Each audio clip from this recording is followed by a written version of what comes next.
karena gini, kita tuh semua semangat karena kita sayang ke Presiden Jokowi ini. Ya.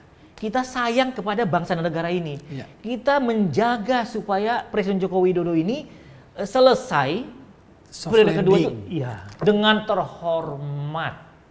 Ini penting sekali, Mas Joko Widodo, saya Johan Osilalai, sahabat lama Anda itu berharap sekali tadinya, mendoakan, mendukung supaya Mas Joko Widodo itu, Presiden Jokowi itu selesai purna tugas sebagai Presiden Republik Indonesia itu dihormatin oleh seluruh rakyat Indonesia.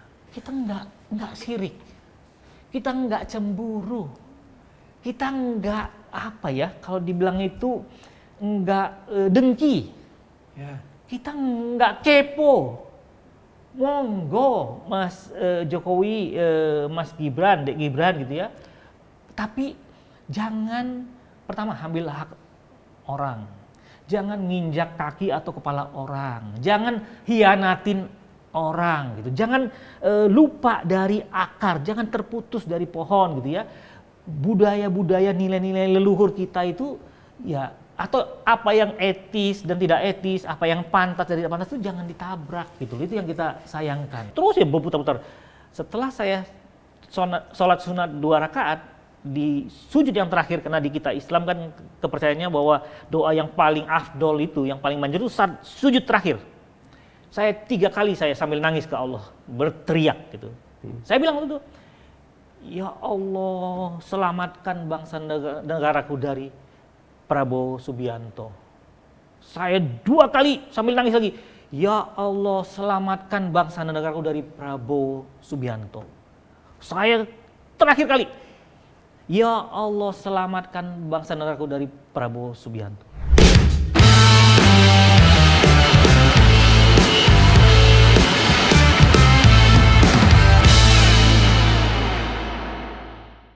Bro, di episode ini nih, lu ketawa aja nih, baru mulai udah ketawa. Kita kedatangan tamu spesial, men. Ya. Beliau ini adalah founder Perhimpunan Negarawan Indonesia. Karena itu gue seneng. Nah, tapi ini yang spesial lagi. Beliau adalah think tanknya Jokowi JK 2014 apa 2019. Yuk kita tanya ini ya. Langsung. Yuk, Mas Johan Silalai. Selamat siang. Yeay, Mas. Selamat datang di belak-belakan sama Terima gue kasih. Singgi sama Mas Erwin. Siap. Terima Ya, kasih. Selamat Mas datang, Singgi, Mas. Erwin. Ya. Nah, ini yang gue mau tanya ini. Ini biasanya ciri khasnya belak-belakan itu pertanyaan pertama langsung Straight to the point. aja. Langsung aja. Iya.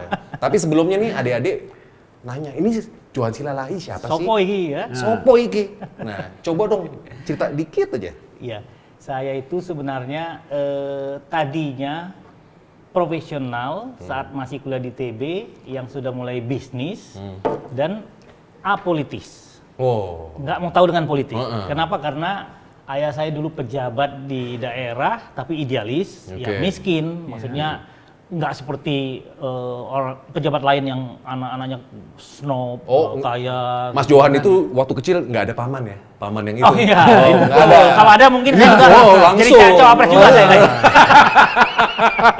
Lanjut Mas, terus. Ya, jadi waktu saya masih kuliah di TB saya udah mulai bisnis, dan dari orang yang bisa dibilang nggak terlalu mapan, bisa alhamdulillah sampai mapan. Makanya saya ngapain mikirin politik, bisnis aja udah enak Bisnis. gitu ya. Oke. Sampai satu ketika kejadianlah krisis 97-98. Siap. Kebetulan salah satu perusahaan saya itu di bidang IT yang kita memang full produk-produk yang kita jual, yang kita manage dalam bisnis itu adalah import dari Oke.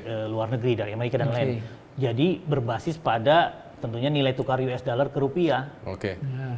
Nah, begitu krisis 98, kejadian nilai tukar US dollar, kurs rupiah itu melonjak dari sekitar 1.500-an menjadi hampir 19.000, itu terus? bisnis saya berantakan, bubar dan berhenti. Langsung Oke. jadi kayak orang bego gitu, bengong-bengong, ini apa, ini opo kira gitu ya, jadi Ya. apa yang terjadi gitu ya. Oke. Sampai akhirnya terjadi peristiwa Presiden Soeharto pidato mengundurkan Mengundurkan diri. diri. Itu titik balik hidup saya. Kenapa? Pada saat melihat di TV Presiden Soeharto pengumuman ini setelah kerusuhan dan lain-lain gitu ya, saya merenung ke diri saya. Kok saya ini selama ini nggak mau tahu dengan politik, nggak mau tahu dengan kekuasaan gitu ya. Saya fokus ke bisnis. Alhamdulillah mapan, ya menikmati hidup gitu ya. Kok tiba-tiba semua berantakan? Hanya gara-gara di Istana Negara, Presiden Soeharto itu ternyata mengalami masalah yang luar biasa terkait krisis ekonomi sampai akhirnya beliau mengundurkan diri. Titik itulah saya istighfar, saya ingat ke Tuhan gitu ya, dalam keadaan juga stres sebenarnya karena belum pernah membayangkan kita semua pasti bangsa ini yang ngalamin tahun 9798 nih. Mudah-mudahan adik-adik Pukulan kita, ya ini pukulan. Iya, ini adik-adik kita ke generasi milenial dan generasi Z nggak ngalamin ini mayoritasnya. Jangan sampai. Adapun milenial mungkin masih kecil kan, Mereka belum mengalami bagaimana situasi kehidupan yang katakanlah adik-adik saya generasi milenial Gen Z yang sudah tamat kuliah, bisnis, sukses atau jadi profesional, dari gembel atau miskin jadi kaya raya mapan, dan tiba-tiba seketika itu sirna semua hilang. Kenapa? Karena terjadi kekacauan di negara kita terkait pemimpin nasional dan pemerintahannya. Kan sebenarnya kan krisis 98 itu, dan kebetulan salah satu pelakunya juga sekarang ada di yang kita akan bahas dalam pentas Pilpres 2024 ini gitu. Ada di surat suara juga ya? Ada di surat suara. Bahkan senior saya yang lain yang opposition maksudnya berhadapan itu juga ada malah mendukung. Padahal kami selama puluhan tahun seperti abang beradik. Setiap pilpres ada. Oh, ada, katanya ada 4 elemen. Iya. Lagi. Iya, dari entah tahun berapa selalu ada sampai hari ini masih ada lagi. Hebat ini. Luar biasa ya. Nah, terus disitulah saya merenung, saya istighfar, dan akhirnya saya di situ bersumpah kepada Allah Subhanahu Wa Taala, kepada Tuhan yang Maha Kuasa. Sumpah saya itu adalah, ya Allah, mulai sekarang, jika Engkau berikan saya kesehatan, kemampuan, saya akan mengawal pemilihan presiden, pemilihan pemimpin tertinggi di negaraku ini, supaya jangan terjadi lagi seperti ini. Aku yang tidak tahu apa-apa, kenapa ikut jadi korban? Bisnisku berantakan. Bahkan kalau kita istilahnya masih ada tagihan segala macam, itu kan bisa nggak terbayar gitu. Jadi tadinya hidupnya tenang nyaman, tiba-tiba dikejar-kejar utang. Hanya gara-gara kegaduhan terkait pemimpin dan kekuasaan, dan sebenarnya kan 98 itu adalah perebutan kekuasaan. Ini reminder untuk orang-orang yang apatis nih. Wah, jangan benar. apatis, jangan asal cuma mendingan dari awal lo perhatiin dan ikutin politik. Harga cabai di pasar aja walaupun segitu aja itu juga ini harus denger ini. Apalagi generasi milenial, generasi Z yang katanya belum lahir. Dan sekarang mereka itu kan sangat bergantung pada gadget. Iya. Sangat bergantung juga sama viral-viralan gemoy-gemoyan. itu kan emang harus dengerin ini nih. Betul. Bayangkan kalau tiba-tiba terjadi seperti 98. Waktu itu dolar dari 1.500-an melonjak menjadi 19.000, itu berarti lebih dari 10 kali lipat. Kalau kita tarik analoginya seperti sekarang dolar sekitar anggaplah di 15 ribuan. 15.400-an lah. Iya. Kalau tiba-tiba melonjak 10 kali lipat jadi 150.000, ini kita berhenti semua, bahkan semua yang perangkat gadgetnya rusak, udah nggak mungkin diperbaiki atau mengganti. Kenapa? Harganya nggak terbeli, karena kita harus akuin semuanya. Dan jalan keluarnya nggak bisa buat nari-nari gitu ya? Nggak bisa, nggak cukup kan? Nggak cukup. Makanya ini yang mereka, adik-adik kita ya, yang generasi milenial, generasi Z itu harus menyadari bahwa jangan berpikir seperti saya dulu. Saya udah sukses, saya nyaman, mapan hidupnya. I don't care with politics, I don't care with pilpres. Saya nggak peduli dengan politik, nggak peduli dengan pemilihan presiden. Saya cuma mikirin diri saya. Ya paling kalau menarik-narik, lihat tiba-tiba ada yang joget-joget calon presiden, ya itu aja yang saya pilih. Aduh, jangan sampai. Kenapa? Kenapa? Karena presiden itu betul-betul mempengaruhi hajat hidup orang banyak. Seluruh kehidupan kita umat manusia dari A sampai Z, walaupun wah apaan sih, kok masa sih presiden nentuin hidup gue gitu ya, kata anak-anak muda sekarang gitu ya. Harga beras apa hubungannya dengan presiden gitu. Terus tarif internet apa hubungannya dengan presiden? Harga gadget saya apa hubungannya dengan presiden? Tapi seketika kalau ngalamin seperti krisis 98, itu semua tidak ada di pasaran karena import nggak bisa, bahkan kalau negeri ini chaos, kacau seperti 98, boro-boro kita bicara import, yang ada semua mikir saya masih hidup apa enggak, kalau kasihan kan saudara kita yang jadi korban 98 itu. Nah, jadi itulah titik awal saya mulai terpanggil mengawal pemilihan presiden. Karena saya lihat, oh ternyata kalau presiden Indonesia itu ada apa-apa, kita yang nggak mau tahu dengan politik, nggak mau tahu dengan copras-capres, dengan pilpres, nggak mau tahu siapa yang jadi menteri, siapa yang jadi gubernur, ternyata bisa merusak semua kehidupan kita seketika. Itu mimpi yang sangat buruk, dan adik-adikku generasi milenial sama generasi Z itu harus ingat selalu ini pengalaman saya. Nah inilah saatnya dia suruh cerita apa yang terjadi dengan sekarang biar kita paham nih. Nah, sebelum itu, gue mau tanya awal pertemuannya beliau sama Pak Jokowi itu gimana? Oh iya ya. Iya kan, nah itu menarik juga loh. Iya kan? Dongeng masa lalu tentang ini ya. Nah, sebelumnya nanti itu ya. Bisa ya. Jadi memang saya itu Itu gimana? karena ini juga buat siapapun ya, bangsa Indonesia, saudara-saudaraku, terutama adik-adikku generasi milenial sama generasi Z, mungkin itu yang dibilang dengan law of attraction gitu. Jadi kalau kita sudah berikrar meniatkan sesuatu, kalau kita positif, maka insya Allah kebaikan yang akan kita tuai, kita dapatkan. Tapi kalau kita negatif, maka negatif juga akan kita dapatkan. Nah mungkin karena saya tadi bersumpah pada Tuhan, pada Allah waktu melihat pidato Pak Harto mundur karena kekacauan yang terjadi di negara kita, ternyata Tuhan itu, Allah itu membimbing saya untuk mulai masuk dalam lingkaran satu negara ini. Nah itu prosesnya panjang, nanti kita lihat. Tapi kembali ke tadi, bagaimana sejarah saya pertama kali mengenal Mas Jokowi, kalau saya bilangnya dulu ya, atau Mas Joko Widodo, masih wali kota Solo. Kebetulan saya bersahabat sangat baik dengan Bang Agung Gumelar. Kalau sebagian orang mungkin bilangnya Kang Agung Gumelar, Jenderal mantan Menteri Perhubungan, sempat menjadi Menko Polhukam dalam periode Gus Dur saat chaos. Itu another story, masalah yang serius yang lain di bangsa kita yang pernah terjadi. Karena saya sangat dekat, bahkan dulu pernah kami bisa seminggu tuh golf tuh 3-4 kali seminggu, tiap hari yang berketemu ya, saat-saat cukup lama, 15 tahun yang lalu mungkin ya. Nah pada saat saya sedang selesai golf dengan Pak Agung, tiba-tiba ajudannya beliau ngasih handphone, Pak Agung ini ada telepon dari wali kota Solo.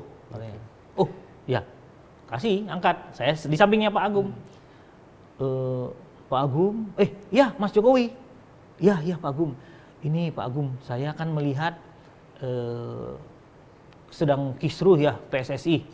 Kongresnya gagal terus, bermasalah gitu. Pak Agung, kalau boleh saya bersedia menjadi tuan rumah. Saya akan bantu fasilitasi semua supaya Kongres PSSI diselenggarakan di Solo. Oh, kata Pak Jokowi di seberang telepon itu ya? Iya, nelpon. Ya. Ternyata Mas Jokowi itu menghubungi itu, melobi Pak Agung supaya Kongres PSSI itu dipindahkan ke Solo. Karena gagal terus. Terakhir di Jakarta masih chaos, gagal. Saya juga ikut dampingin sampai Pak Agung diselamatkan pakai barakuda, mobil polisi gitu ya, karena saking chaosnya keadaan.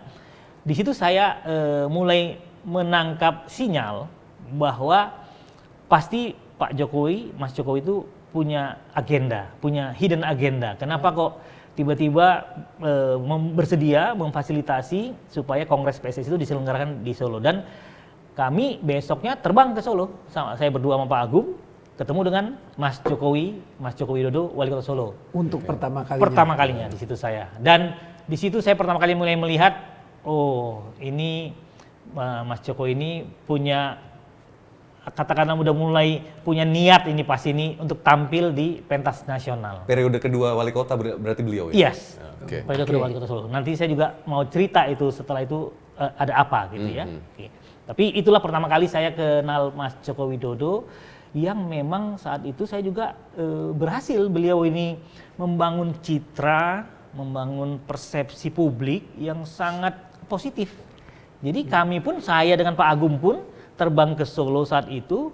Nah ini juga yang unik, Pak Agung malah ya sekarang ada di kubu Prabowo Gibran gitu, yang saya punya sejarah panjang nanti terkait masalah Pak Prabowo Subianto dengan Pak Agung Gumelar, Pak Wiranto dan yang lain-lain. Nanti kita bahas. Tapi di situ saya sama Pak Agung simpatik ke Mas Jokowi, Mas Joko Widodo ini, karena kita lihat, ini adalah seorang pemimpin daerah kota kecil Solo yang sederhana, merakyat, ya kalau dibilang ndeso dengan penampilannya, lugu, ya itulah image saya pertama tentang Mas Joko Widodo, wali kota Solo.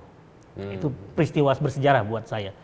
Baru nanti dilanjutkan setelah pertemuan itu, kami selenggarakanlah Kongres PSSI, saya membantu Pak Agung Gumelar, hanya karena terpanggil terhadap bangsa negara ini, karena masalah sepak bola itu kan masalah yang sangat menyangkut hajat hidup orang banyak. Dalam arti fansnya, supporter sepak bola itu kan gila di negara kita, di hampir seluruh dunia. Berhasil kami selenggarakan kolaborasi dengan Mas Jokowi, Mas Joko Widodo. Dibantu juga Wakil Wali Kota Solo, Mas Rudi Hadiatmo.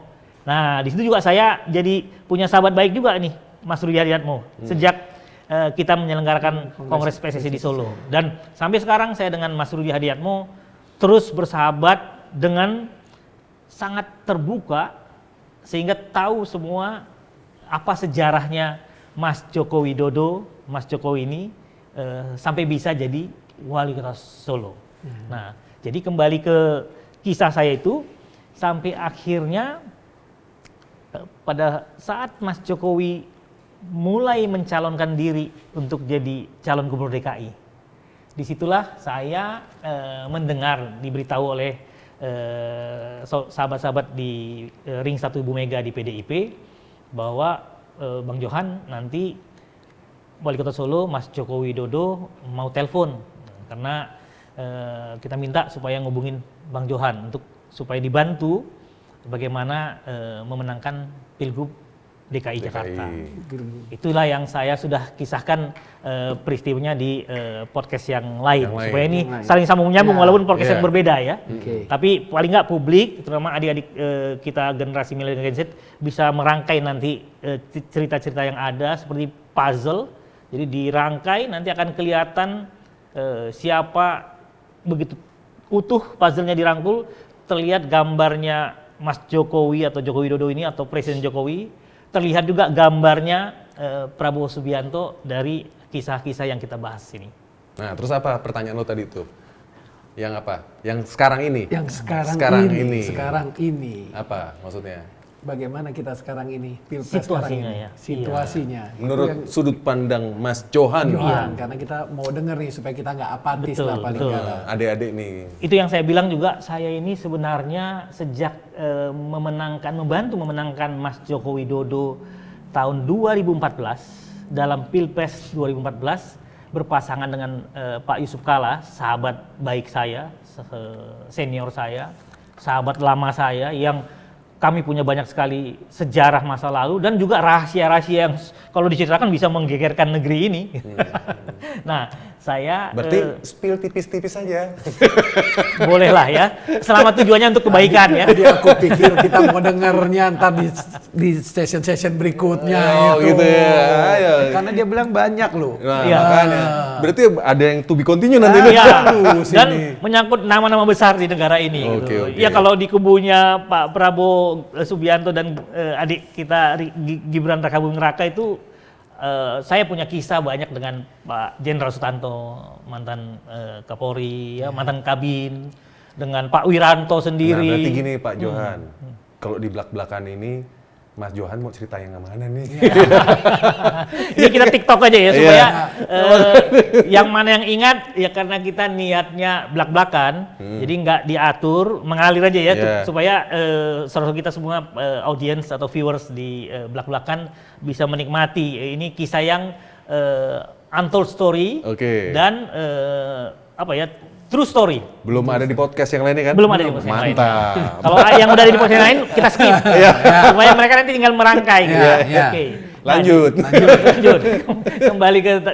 Kembali ke laptop.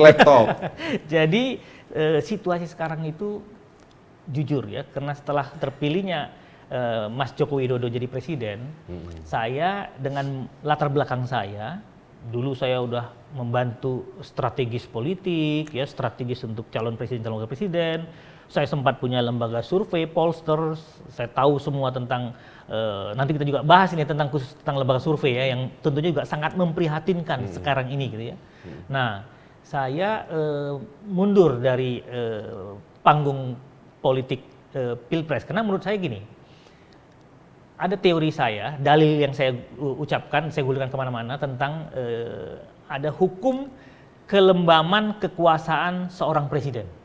Jadi bahasa saya itu gini, siapapun yang terpilih jadi presiden, apakah dia jenius, pinter, luar biasa, atau kemampuannya sedang-sedang saja, atau bahkan kemampuannya sangat rendah sekalipun, maka begitu dia terpilih jadi presiden Republik Indonesia, secara de facto dan de jure melalui pemilihan presiden yang kita rintis pasca Pak Harto lengser ya, beralih dari Orde Baru ke era reformasi.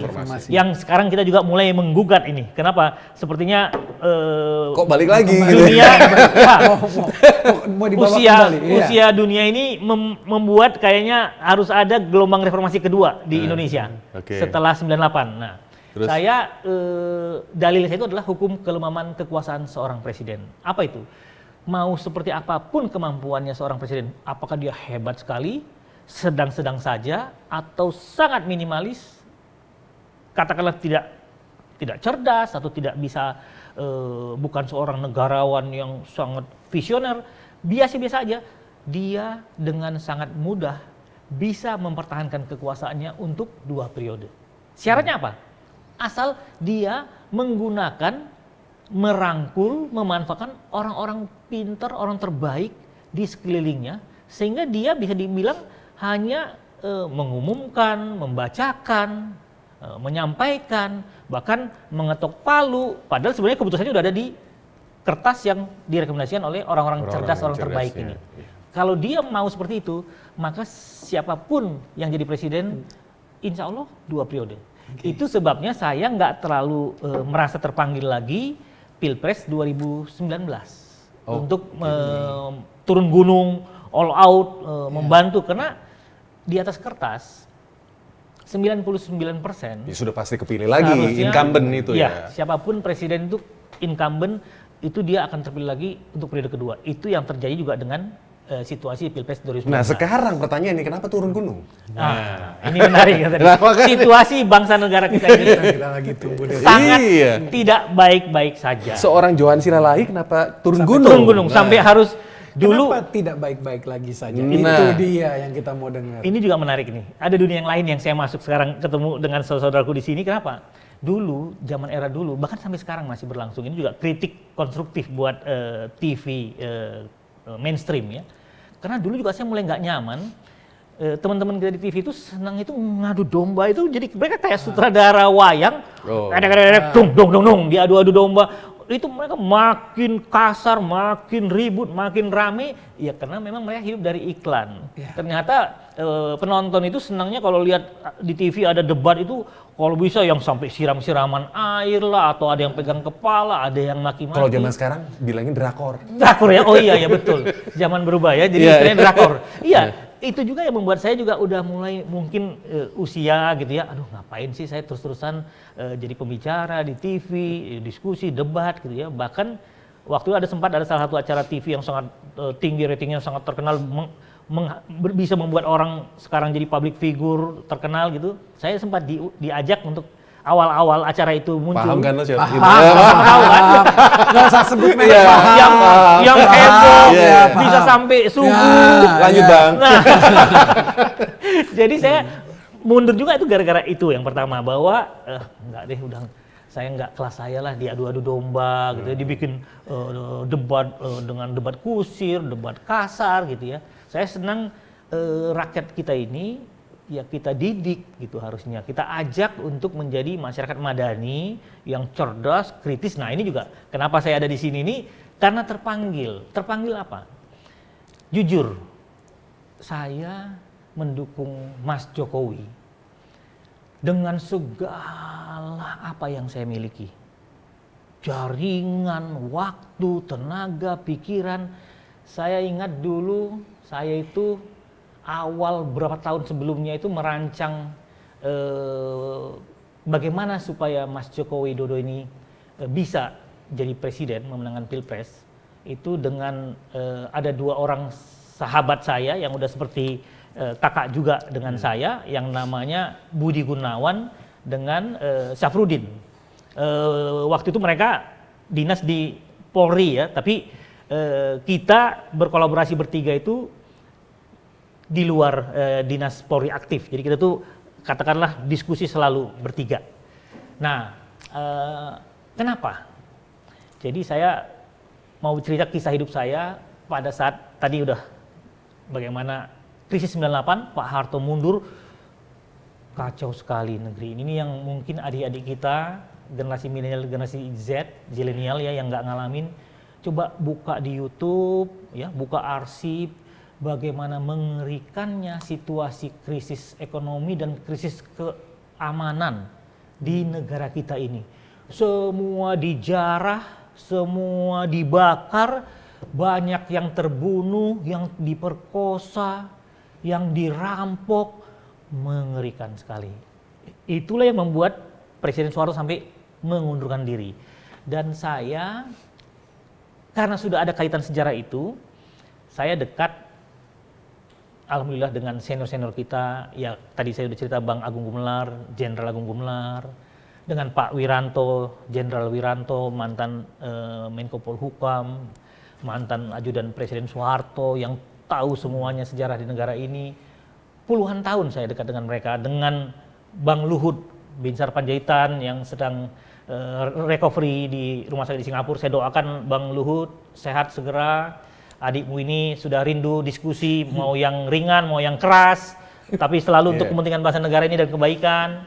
Saya juga dengan Pak SBY, senior saya, mantan Presiden Susilo Bambang Yudhoyono.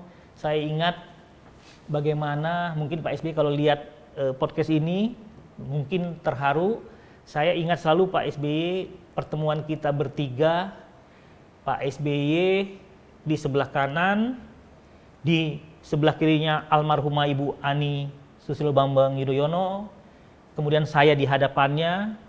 Pak SBY cerita, Pak Johan, ini di perpustakaan ini ruangan bersejarah, selama 2 periode saya jadi presiden, semua calon menteri saya wawancari di sini dan saya putuskan di sini.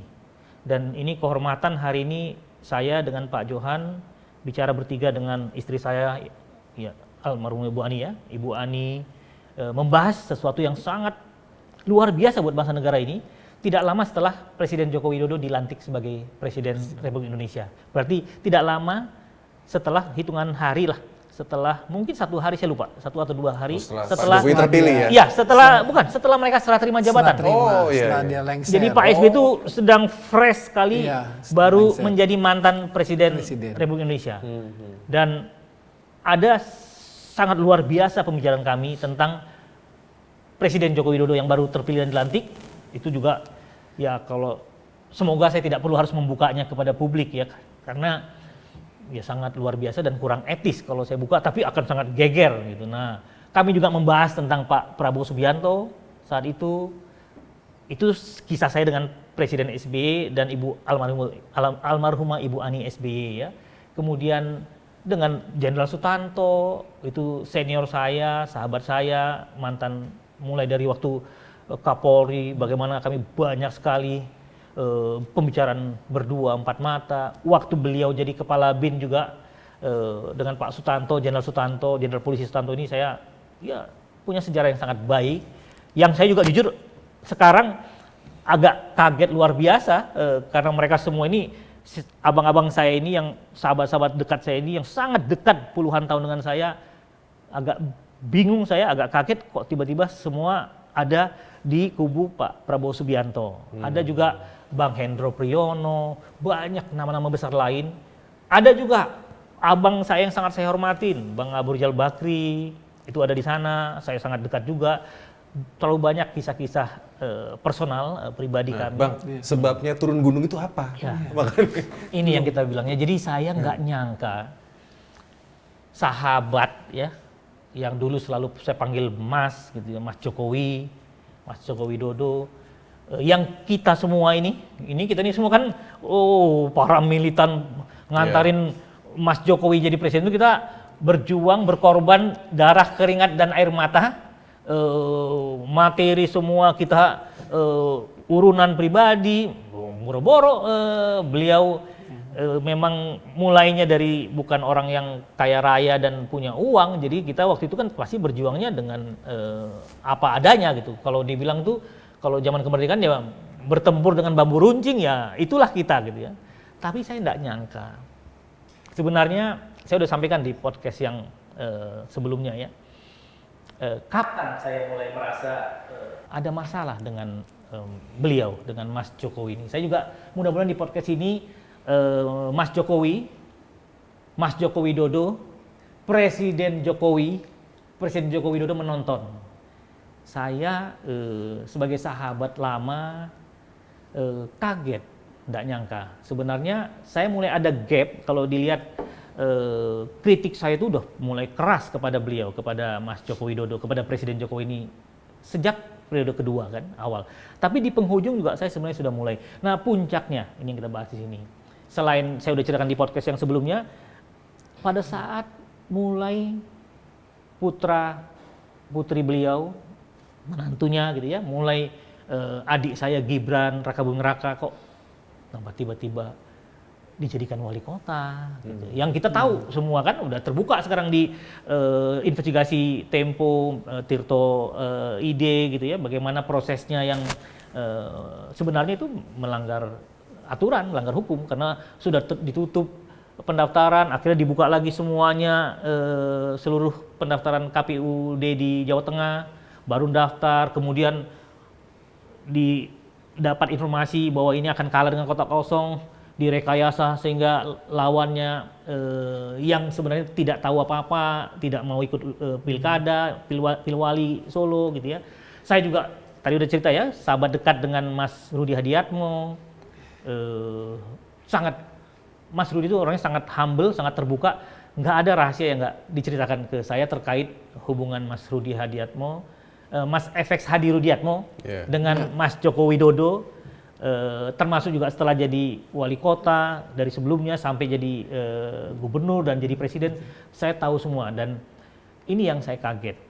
Pertama, Gibran putra sulung Presiden Jokowi didorong, dipaksakan ya dengan ya kalau bilang merugikan, mengambil hak orang, karena kan sebenarnya PDIP, Mas Rudi cerita bagaimana wakil beliau, kalau nggak salah Pak Purnomo ya, wakil beliau tuh udah siap dan udah sangat kuat untuk jadi wali kota Solo, tiba-tiba dirampas seketika, istilahnya garis tangan yang mau jadi wali kota Solo itu digantikan oleh putra seorang Presiden Joko Widodo yang tidak pernah kita sangka. Kenapa? Loh, kan dulu kita tuh Jokowi itu adalah kita.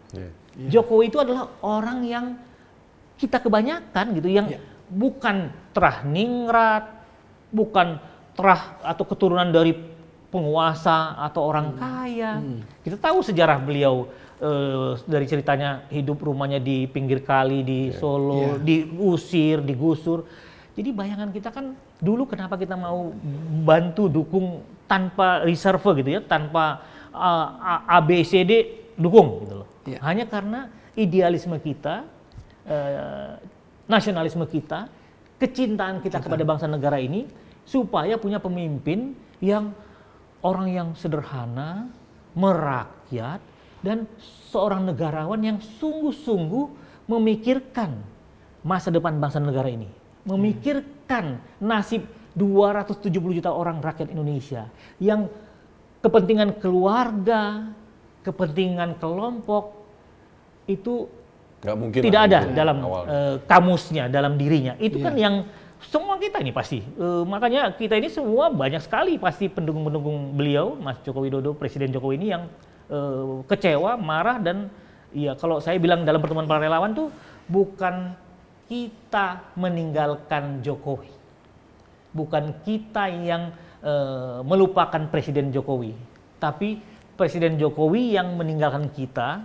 Presiden Jokowi yang melupakan kita. Kenapa? Karena kita semua pasti punya kesepakatan pribadi, termasuk saya yang saya udah cerita di podcast yang sebelumnya bahwa saya punya kesepakatan pribadi 3 kesepakatan yang mulia di masjid Koja Tanjung Priok berdua saja, dan kita ijab kabul salaman setelah sepakat dengan 3 itu. Mas Yohan bilang siap Mas Yohan, saya akan laksanakan 3 hal itu, dan ternyata dilanggar.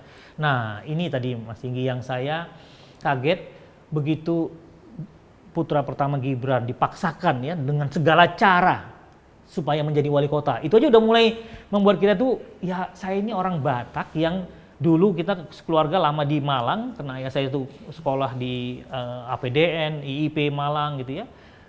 Kita orang Batak yang kesasar di Jawa, jadi kepekaan batin, rasa itu kuat di diri saya 7 bersaudara ini gitu ya. Okay. Nah bahkan kita kakak saya itu waktu kita pindah ke Medan aja nggak bisa bahasa Indonesia, cuman orang Batak tapi cuman bisa bahasa Jawa yang mendoknya luar biasa, diketawain di Medan itu kita. Nah saya mulai ngerasa ada yang nggak patut, ada yang nggak pantas saat Mas Jokowi, Presiden Jokowi itu memaksakan dengan segala cara putranya Gibran jadi wali kota Solo. Ini udah mulai sinyal pertama, pukulan pertama buat saya.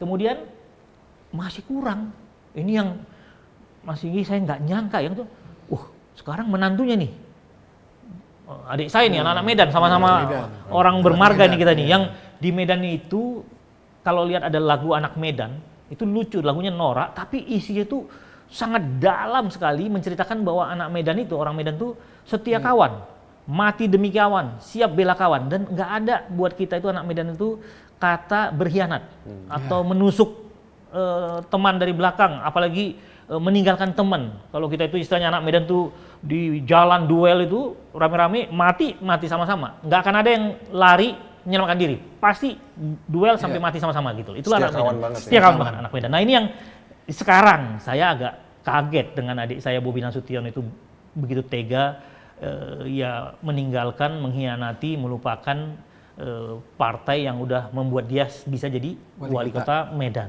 Nah 2 itu mulai.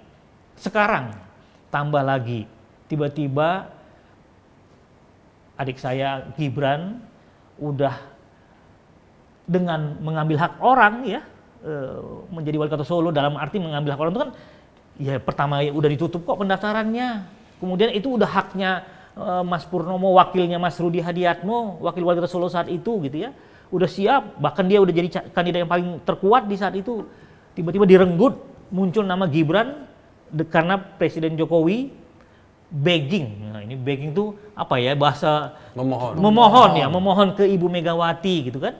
Itu kan sebenarnya ya kalau bahasa Jawa itu kan ngono yang ngono ning ojo ngono gitu. Kenapa? Udah ngambil hak orang baru 2 tahun ya. 2 tahun, betul. Gibran ya, adik kita Gibran ini jadi wali kota Solo, mau lompat jadi gubernur Jawa Tengah atau gubernur DKI. Itu kan bayangan kita. Itu aja udah nggak patut, nggak pantas sebenarnya ya. Apalagi dengan budaya Jawa ya yang sangat ratusan tahun, mungkin udah hampir 500 tahun katanya itu budaya Jawa itu udah terbentuk, sangat tahu balas budi ya. Ya nggak mungkin jadi kacang lupa pada kulitnya, air susu dibalas air tuba, yang dalam filosofi Jawa mungkin ya, atau pohon tercerabut dari akarnya, itu nggak ada itu dalam budaya orang Jawa itu. Nah, value nilai-nilai itu sangat dalam filosofi orang Jawa yang sudah matang ya. Nah, itu yang saya nggak nyangka, udah 2 tahun mau lompat ke gubernur, kita kaget kalau lihat dari pemberitaan majalah Tempo ya, bagaimana ternyata udah direncanakan dari jauh hari, ternyata Gibran ini cuman jadi batu loncatan ini. Solo langsung lompat ke langit. Nah, itu saya bilang nih, Mas Inggi karena bilang kenapa sampai saya harus turun gunung? Gini, buat kita Mas Inggi, kita nggak sirik, kita nggak cemburu, kita nggak apa ya, kalau dibilang itu nggak dengki, kita nggak kepo. Monggo Mas Jokowi, Mas Gibran, Dek Gibran gitu ya. Tapi jangan pertama ambil hak orang, jangan nginjak kaki atau kepala orang, jangan hianatin orang gitu, jangan lupa dari akar, jangan terputus dari pohon gitu ya. budaya-budaya, nilai-nilai leluhur kita itu ya, atau apa yang etis dan tidak etis, apa yang pantas dan tidak pantas itu jangan ditabrak gitu. Itu yang kita sayangkan. Ini kalau kita bicara bagaimana MK, seru lagi nih. Nah. MK nih. Iya. Ini kita baru bicara cuma etis Etis atau moral. enggak. Moral, ya. Kita belum bicara hukumnya nih. Nah. Iya.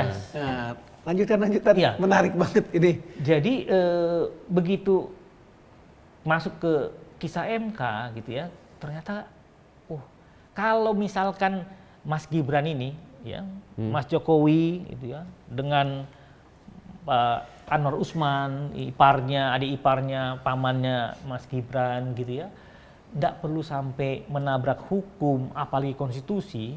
Memang terjadinya natural gitu ya, nggak ada yang dilompatin atau dikangkangin ya kalau dalam bahasa yang lebih ekstrim kali ya.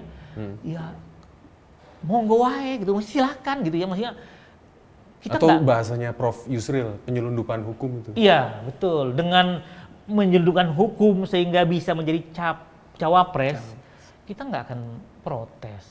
Walaupun saya menarik, senior saya ini Pak Jimli, Bang Jimli ini, kami dulu waktu beliau Ketua Mahkamah Konstitusi itu bareng dengan teman-teman saya yang lain, Akbar Faisal, nama-nama besar di DPR ya, itu kita punya kayak tausiah seminggu sekali di rumah beliau, rumah dinas Pak Jimli di Patra, bukan Patra, di Kuningan ya, di rumah dinas, jajaran rumah dinas menteri itu, hampir seminggu sekali kita kumpul dan Pak Jimli memberikan tausiah tentang politik, tentang agama, akidah, etika, moral, karena Pak Jimli ini kan memang sama seperti kita yang pada umumnya gitu ya, orang-orang yang sangat nasionalis dan moralis gitu ya.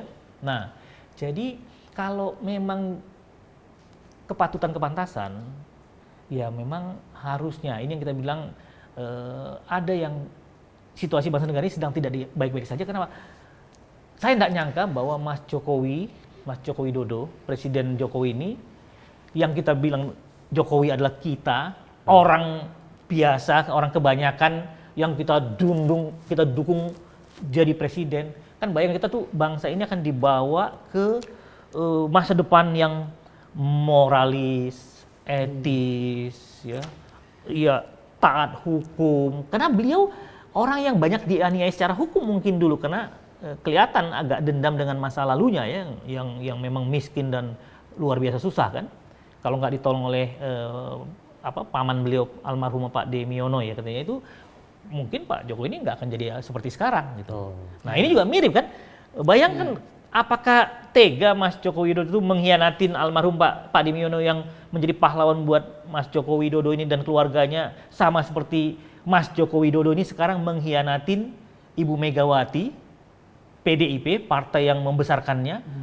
Itu yang buat kita tuh ya ngono nih ngojo ngono gitu. Jadi maksudnya jangan keterlaluan lah gitu loh, maksudnya mbok ya punya rasa, punya rasa gitu ya, punya kepatutan, kepantasan, punya batas-batasan moral dan etik. Itu yang kita sebenarnya tergugah ini semua. Ini yang buat bikin kita turun gunung. Karena ya tiba-tiba bahkan Gibran bukan hanya mau meninggalkan jabatan wali kota Solo itu cuma 2 tahun, yang kok jadi aneh juga ya kalau dipikir Mas. Kok jadi seperti ayahnya gitu, hobinya kok lompat-lompat gitu kan. Karena jangan lupa loh, Mas Jokowi itu belum selesai periode kedua wali kota Solo loh, lompat ke DKI gitu ya. Terus 2 tahun, walaupun saya juga ikut bersalah ya, karena saya ikut mendukung. Bahkan di masjid itu kan saya udah bilang, Mas Jokowi, kalau Mas Jokowi nanti terpilih jadi gubernur DKI, insya Allah 2 tahun lagi mungkin akan ikut dalam Pilpres. Nah itu saya juga cerita kenapa ya sampai saya mendukung banget supaya Mas Joko Widodo setelah jadi gubernur DKI ikut jadi dalam Pilpres dan jadi presiden gitu ya. Nah kembali ke Gibran, itu yang kita melihat kok ya enggak ada moral dan ada etikanya gitu. Nggak pas lah itu ya. Iya, bener lah. itu yang dibolak-balikkan seolah gini, loh kan yang pilih rakyat. Ya udah, serahkan aja ke rakyat gitu. Nah, berapa kali gitu ya? itu caranya ngeles atau berdalih gitu loh ya. Ini yang kalau kita mau bahas teorinya banyak sekali gitu, bahwa ternyata demokrasi di Indonesia itu, rakyat kita ini memang belum matang berdemokrasi. Kenapa? Karena demokrasi liberal itu memang paling ideal itu di negara-negara maju, di mana tingkat perekonomian rakyatnya sudah mapan, paling enggak untuk hidup itu mereka nggak perlu lagi nunggu BL bantuan langsung tunai, nunggu beras, jatah beras hibah atau bantuan dari negara, sehingga rakyat kita ini ya akhirnya dengan serangan fajar, dengan amplop, dengan uang, dengan BLT, dengan beras itu bisa nggak rasional memilih pemimpin yang harusnya melihat rekam jejak, Nah, prestasi gitu kan. yang saya mau tanya itu, Iya. menurut Mas Johan itu kenapa Gibran itu berkesan ciluk ke PDIP? Gitu ya. Iya. Cilukba ya ini wow. Jadi ada drakor ya. Iya kan? Ini kan Ada tadinya bilang enggak, ya sekarang iya, Iya, ya kan itu iya, kan ciluk, Mbak. itu gimana? betul. Sampai Bagus hari banget terakhir. masing. Hari Iya. terakhir kita masih antara Itu juga yang membuat saya itu sampai turun gunung sekarang. Yang tadinya udah nggak mau ini tampil gitu ya, udah saya di belakang layar aja gitu, ngatur strategi taktik. Ini sekarang saya ngatur strategi taktik iya, tapi turun juga iya, penggalangan ke relawan, ke simpatisan, ke pemilih iya, semua saya lakukan. Saya kembali lagi ke mungkin 20 tahun yang lalu yang saya lakukan ini. Nah, menurut Mas Johan itu gimana? Iya, tuh? jadi kenapa gini. itu? Ada teori apa? Sebenarnya ini buat kalangan yang belajar tentang psikologi manusia, kepemimpinan, ya kalau dalam istilah Inggris tuh something wrong ya, pasti ada yang salah dengan baik Mas Joko Widodo, Presiden Jokowi, karena kan Cilukba itu juga bukan dilakukan oleh hanya Gibran loh, Cilukba itu dilakukan juga oleh Presiden Jokowi, iya. yang ya terkait pencalonan Gibran kan, yang tadinya wah anak saya, putra saya Gibran itu terlalu muda, belum tahu apa-apa gitu kan, belum siap untuk ngurus negara ini gitu. Kemudian anak saya Gibran itu baru 2 tahun jadi wali kota Solo, wes ngerti opo katanya kan, pokoknya terus berdalih, terus grafiknya naik sampai tiba-tiba jebret gitu, kita seketika kayak disambar geledek ya gitu ya, karena itu menarik loh ya waktu Setuju. sidang Mahkamah Konstitusi. Loh, makanya Erwin ini kan Bang. minum Iya. lagi. Saking sampai Bang, aduh itu kita Sambar geledek kita. itu udah drakor beneran. ya, Bang. drakor drama. Bagaimana saya sendiri dengan waktu itu Pak Bambang Kesowo ya, senior yang sahabat dekat juga dengan Bu Mega, mantan Mensesnek, dengan Prof Nindyo, itu guru besar UGM, itu pembimbingnya Mas Ganjar Pranowo di UGM. Kita tuh yang udah TikTok itu kan ditolak. Kita kan karena gini, kita tuh semua semangat karena kita sayang ke Presiden Jokowi ini. Iya. Kita sayang kepada bangsa dan negara ini. Iya. Kita menjaga supaya Presiden Joko Widodo ini selesai Soft periode kedua itu landing. iya, dengan terhormat. Ini penting sekali, Mas Joko Widodo, saya Johan Osilalai, sahabat lama Anda itu berharap sekali tadinya, mendoakan, mendukung supaya Mas Joko Widodo itu, Presiden Jokowi itu selesai purna tugas sebagai Presiden Republik Indonesia itu dihormatin oleh seluruh rakyat Indonesia. Dicatat dalam sejarah dengan tinta biru, tinta emas malah, bukan dengan tinta merah. Ini yang kita disambar geledek. Kenapa? Itu drakornya sidang MK itu. Karena gini, saya waktu itu mikir, gugatan yang memang mencurigakan itu, yang diajukan oleh siapa putranya Mas Bonyamin Bonyamin siapa ya? Saiman ya. Iya. Itu udah dicabut waktu itu kan kita Sudah, tahunya. betul. Tapi uniknya nggak ada waktu itu kan pemberitaan bahwa ternyata dimasukin lagi. Iya. Iya. Makanya waktu itu saya dengan Pak Malam-malam kan itu masuknya kan? masuknya yang kedua ya. Iya, di hari Sabtu. Iya, malam ya. Malam. Itu juga udah nggak patut ya. Kok bisa hari Sabtu itu kan bukan hari kerja. Oh, mungkin lagi lembur. Oh, cuman lembur apa ini? Lembur mempersiapkan skenario sidangnya. Bukan saya ngomong loh, Mas. Nah, itu yang saya tuh dengan Pak Bambang Kesowo, dengan Prof Nindyo tuh tiktokan gitu kan. ditolak gitu. Karena sampai siang semua gugatan itu ditolak. Lah, karena saya tahu bahwa itu udah dicabut yang gugatan terkait syarat sudah pernah Nomor 90 menjadi itu, kepala Pak. daerah, ya kan? Kepala daerah di pemilihan yang dipilih oleh rakyat gitu kan. Kita tahu kan tembakannya kan kita udah tahu bahwa oh ini maksudnya ke Gibran ini gitu. Waktu dengar ada gugatan itu kan. Karena memang spesifik kan. Beliau itu pengagum Gibran kan dibilangnya kan di situ. Terus tadi Mas Singgi, terlalu mudah buat kita membaca. Ya tembakannya pasti kenapa sampai dibilang boleh jika sudah pernah terpilih menjadi kepala daerah yang dipilih oleh rakyat. Ya kan kita ini kan udah rahasia umum bahwa ini polemik atau katakanlah wacana atau isu bahwa Gibran mau maju cawapres itu bukan baru muncul tiba-tiba kan. Cuman kita berpikir ini kepada Mas Joko Widodo, Presiden Joko Widodo, sahabat lama saya yang saya banyak bantu dulu, ikhlas benar-benar ingin supaya Presiden Jokowi itu betul-betul selesai jadi presiden itu harum ya, dielu-elukan, dihormati, dicatat dengan tinta emas. Ini kok dengan terjadinya peristiwa MK Mahkamah Konstitusi itu skandal moral yang luar biasa. Memang itu duka bangsa ini. Itu yang perlu kita jelasin. Enggak kok, kita bukan marah, bukan sirik. Kalau Gibran itu maju sebagai calon presiden pun, tapi dengan cara yang elegan. Nah prosesnya benar itu. Benar. Prosesnya Saya aja Mas, ini saya keluar sedikit ya. Ini kisah nyata. Boleh ditanya kepada 3 anak-anak saya, Mika sekarang sedang lanjut master setelah kerja di Amerika, adiknya Keisha dan adiknya yang bungsu Naifa. Saya bilang gini, ini semoga Mas Jokowi, Presiden Jokowi ini mendengar, ini kisah nyata saya Mas Jokowi kepada ketiga anak saya. Saya bilang begini, Nak, Abang Mika, Teteh Keisha, Neng Nai, kalau sampai siapa tahu Allah Subhanahu wa Ta'ala, Tuhan yang Maha Kuasa memberikan kesempatan Papa menjadi pemimpin bangsa negara ini, pemimpin secara formal, secara struktural, dengan jabatan apapun gitu ya.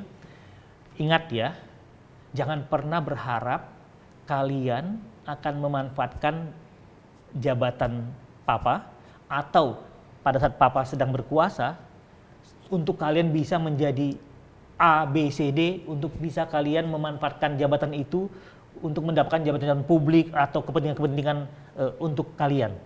Nah, itu tidak patut dan tidak pantas.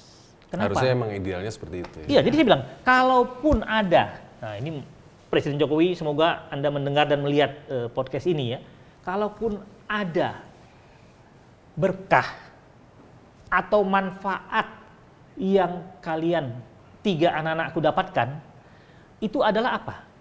Nama baik, kehormatan, karya nyata, legacy, kemudian jaringan orang-orang atau kumpulan orang-orang yang hormat kepada saya di masa lalu. Jadi kalian itu boleh menjadi pemimpin publik juga, mengikuti Papa, mengikuti ayahmu ini. Tapi bukan karena saya menggunakan kekuasaan saat saya menjabat dan kalian akan ikut mendapatkan kekuasaan atau jabatan, enggak. Kalian ambillah kisah hidupmu, jalan hidupmu sendiri. Dengan roadmap, dengan jalur yang kamu bangun sendiri. Kalaupun ada dari ayahmu ini berkah atau katakanlah kontribusi, itu bukan dengan saya mengangkat kalian, memaksakan, mendorong-dorong kalian, memanggul kalian, bukan. Hanya lebih ke, itu dulu ayahnya Pak Johan Osila itu negarawan, orang yang baik gitu, yang biar mereka belajar dari proses. Yes. Itu yang terpenting sih ya. Iya. Tapi nih, men, tadi kan lo di belakang panggung kan bisik-bisik kan, katanya ada cerita yang sampai memohon. Nah itu apa sih memohon? Waktu Pak Johan umroh atau apa sih? Oh iya betul Mas, ini masih ngingetin ya.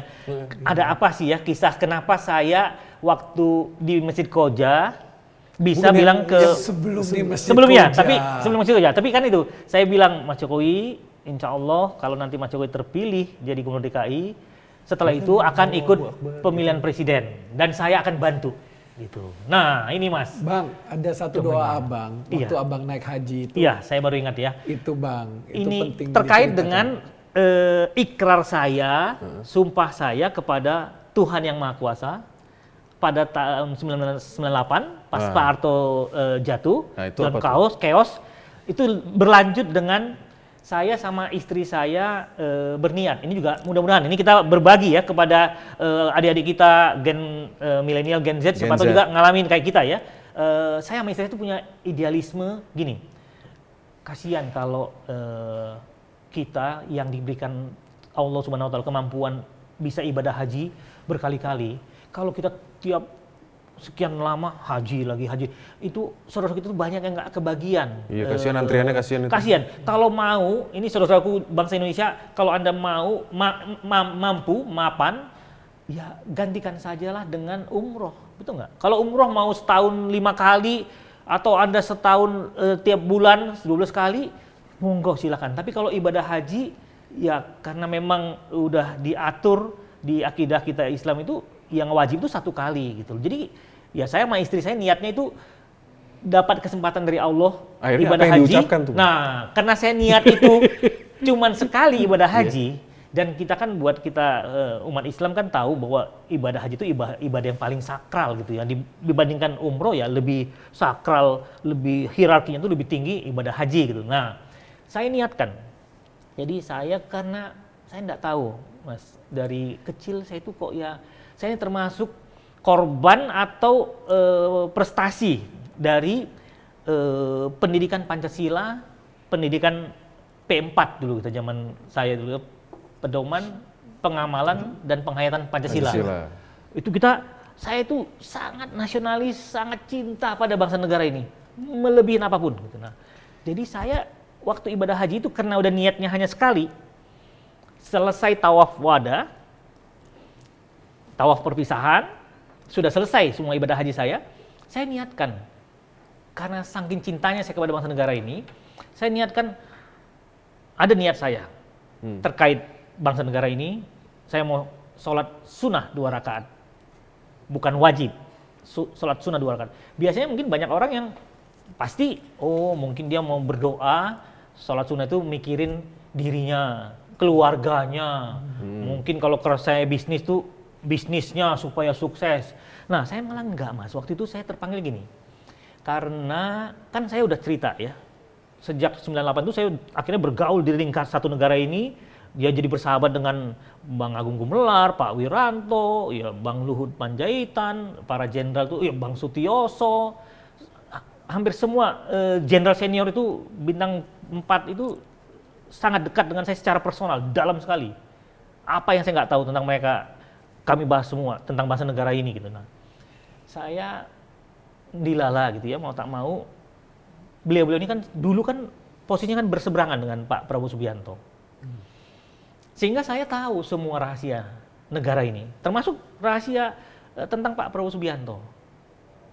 Udah ngelotok gitu, jadi luar kepala saya hafal semua. Ini yang harus sampai Z lagi. Ini yang harus Makanya iya, ini supaya pas doanya itu.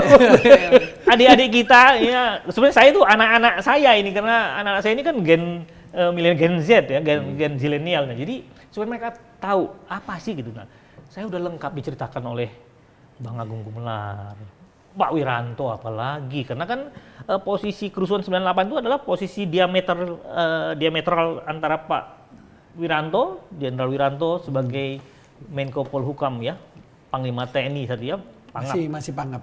Pangap, belum TNI. Jadi Marangap tadi ya. Menhankam Pangap, iya sebenarnya bukan ya, Menhankam Pangap. Iya, bukan Menko Polhukam, sorry. Nah, Pak Wiranto kan posisinya berhadapan dengan Pak Prabowo Subianto. Jadi ya Pak Hendro saya juga udah banyak ngobrol, Bang Luhut, waduh ini abang saya yang sedang recovery dirawat di Singapura, saya doakan sehat segera gitu ya. Kurang apa kami udah membahas tentang bangsa negara ini di masa lalu, kerusuhan 98, ya Pak Prabowo Subianto, lengkap. Makanya waktu itu tahun 2011 ibadah haji. Jadi kalau kita lihat, saya lupa itu bulan berapa, itu udah agak-agak mendekati kedingin sih dia. Nah, saya niatkan sholat sunnah 2 rakaat. Kenapa? Saya gelisah tentang, ya Allah, bagaimana nasib bangsa negaraku. Kenapa? Karena pada saat itu 2011 Presiden Susilo Bambang Yudhoyono sedang berada di periode kedua. Secara konstitusi, Undang-Undang Dasar 45, itu adalah periode terakhir. Presiden Susilo Bambang Yudhoyono menjadi presiden. Nggak ada cerita tambah 1 periode, jadi 3 periode, nggak ada. Tambah 2-3 tahun masa jabatan, nggak ada. Take it or leave it, Anda harus ikut aturan konstitusi. Itulah hasil reformasi kita. Tapi, hasil survei, semua lembaga survei, dalam periode 2011 itu Pak SBY sebagai presiden incumbent di penghujung periode kedua masa jabatannya itu kalau dibilang elektabilitas ya, tapi memang yang disurvei elektabilitas. Tapi sebenarnya kalau Pak SBY karena beliau sebagai presiden incumbent itu sama dengan approval rating lah. Jadi tingkat dukungan rakyat Indonesia terhadap Presiden SBY itu ada di angka sekitar 40-an%. Nah, ini yang membuat saya itu niat sholat sunnah 2 rakaat. Nah, terus? Iya, kalau dibilang ngeri-ngeri sedap, ya kalau dibilang tuh malah mungkin bukan ngeri-ngeri sedap, ngeri kali kalau ke bahasa anak Medan tuh ngeri kali gitu. Kenapa? Karena saya udah lengkap gambar puzzle tentang Pak Prabowo Subianto itu, ya saya bertanya ke abang-abang saya, Pak Wiranto, Bang Agung Gumelar, ya Bang Luhut B. Panjaitan, kemudian mungkin yang ada di sana Pak Sutanto, ya siapa lagi, semua jenderal senior yang ada di sana itu, saya bertanya karena saya kan sama mereka deket dan sudah diceritakan tentang gambar yang untold story ya, kalau dibilang tuh apa yang sebenarnya terjadi di negara ini pada tahun 1998 itu terkait kerusuhan dan jatuhnya Pak Harto ya, apalagi Pak Sutanto, beliau itu adalah ajudan Pak Harto saat itu loh. Jadi itu beliau saksi sejarah mungkin Pak Sutanto dengan Pak Wiranto sebagai Menhan Pangap ya. Nah, saya sangat gundah gulana kalau bahasa puitisnya gitu ya. Kenapa? Karena hasil survei selama setahun itu Pak SBY ada di sekitar 40%, di peringkat kedua walaupun lompat sekitar beda 20%, ada namanya Prabowo Subianto. Calon yang sekarang lagi nih. Yang keempat. Nanti saya mau cerita bahwa sebenarnya saya udah mulai katakanlah berhadapan dengan Pak Prabowo itu di 2009 pertama kali. Bukan maksudnya isi itunya ngomong. Enggak, itu intronya. itu menjelaskan kenapa Bang Johan itu harus berdoa 2 rakaat. Oh, gitu. Nah, itu dia seru nih. Kita bukan main film boy ini. Bukan drakor. Jadi doanya itu penting sekali untuk supaya intronya yang supaya klimaks tiap, gitu. Yang tiap pilpres ada fotonya itu tidak boleh jadi. Iya. Jadi saya lanjut. begitu sholat sunnah 2 rakaat diniatkan terkait kegelisahan saya itu. Kenapa saya hitung gitu?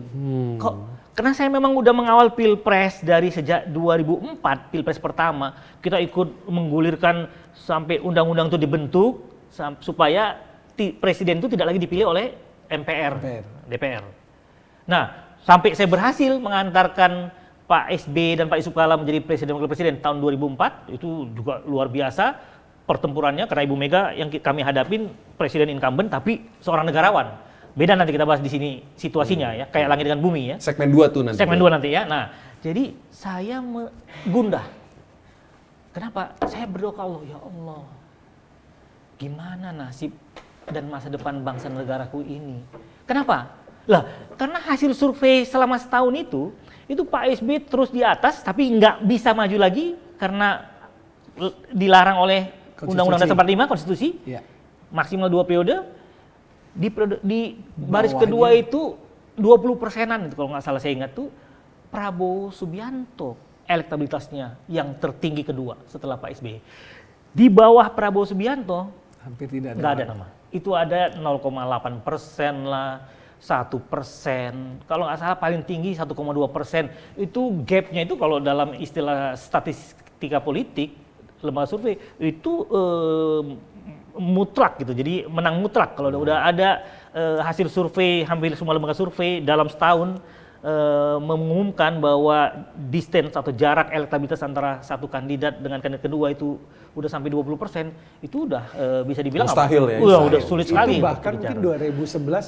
2011 nama Pak Jokowi pun belum ada. Belum kan ada. itu? Belum ada. Itu betul, bagus sekali Mas. Itu di yang tadi 0,5%, 0,0, ya. nggak ada nama Joko Widodo itu. Ini betul-betul miracle came gitu loh.